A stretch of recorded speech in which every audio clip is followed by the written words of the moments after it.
that's just not my gig. So I just kind of was there to do the best I could and keep quiet, and I tried not to talk a big game the whole time and all that stuff. So.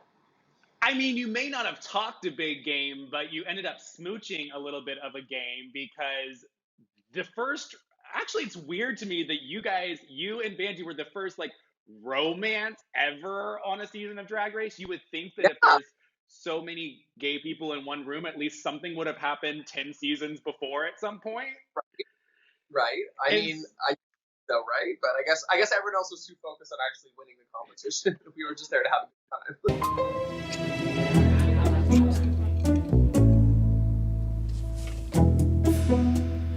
Brooklyn and Vanjie are kissing in Untucked.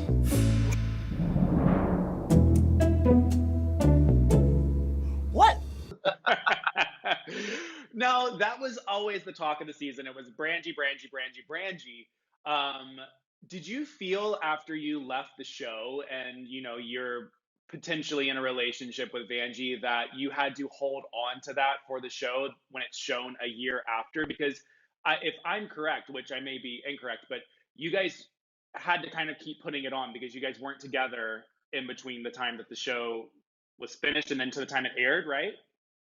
Well, we started like dating on the show, but we actually kept like dating for about 3 months after we finished rapping. But yeah, we weren't, by the time the show actually premiered, we were no longer dating. And obviously we couldn't really say that because, yeah, it was weird. And I definitely think we both felt a little bit of pressure to like keep it on, and that might have been one of the things in the demise for us. I mean, in the moment, it was really great because like it was just having this nice person there that like, it was something separate from the show. We kind of just like supported each other and were there for each other, and it was really, really nice having that on the show because it is a very hard thing to go through. It's a great thing, but it's very hard. So having him there was wonderful, and then it was just hard afterwards. It just kind of, as we got back to our normal lives and we weren't in this bubble anymore, it just wasn't quite working. Which is fine, but we're such great friends now. I mean, that's all I really cared about in the end. He's someone I love very dearly and someone I love being around, and just someone, no matter what, I wanted to make sure I had in my life still. Mm-hmm. So I'm glad I can still say that. But that was a really cool thing too that I noticed, that even after, you guys announced that you guys were not together after the show had ended, you guys were very supportive of each other. I always see you guys in the comments, always liking each other, like tweets, everything. You guys always seem to be on such a great level, which I think is amazing. Yeah. When it comes to Jose, let me ask you this question. Is Jose as loud and eccentric as a normal person in a relationship compared to Vanjie? He's just loud.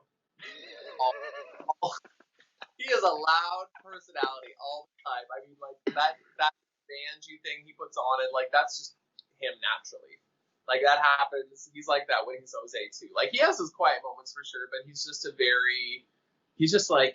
don't understand the things that come out of his mouth or how he thinks of them. And, like, it's just crazy. And I'm so opposite. I'm just so quiet. And I'm just sitting there looking at him like, what the fuck is going on? Where did that come from? But he's just one of those person. He's a star. Like, he himself, just by himself, is just a star. Like, you can just sit there and watch him for an hour, read the phone book, and it's amazing.